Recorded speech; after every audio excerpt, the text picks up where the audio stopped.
এই ভিডিওটা দেখে আপনি হাসতে হাসতে কেঁদে দিবেন। তাহলে ভিডিওটা শুনুন। কঠিন হাসরের দিনে আল্লাহ দুইজন বান্দাকে বলে, হে বান্দারা তোমরা জাহান্নামে যাও। তখন একজন দূরে জাহান্নামে চলে যাবে, আরেকজন কতটুক যায় আবার পিছন দিকে তাকিয়ে থাকে, আবার কতটুক যায় গার ফিরিয়ে ফিরিয়ে দেখে।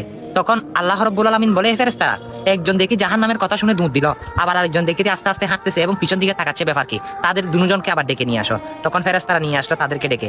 তখন একজনকে জিজ্ঞেস করলো, হে তুমি জাহান্নাম কি চিনো না? জাহান্নামের কথা শোনা মাত্র তুমি দৌড়িয়ে যে জাহান্নামে চলে যাচ্ছ। তখন সে বান্দা বলে, আল্লাহ জাহান্নাম তো আপনি সৃষ্টি করেছেন, আর আপনার কথা যদি হাসরের ময়দানে না শুনি তাহলে কেমন বান্দা আমি?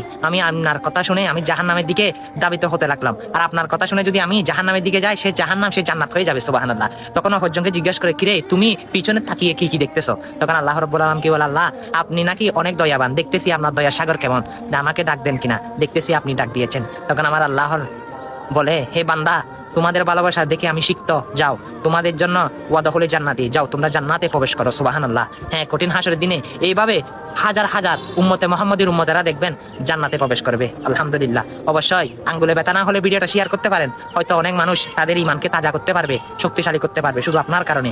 আপনিও জান্নাতি 100 ইনশাআল্লাহ।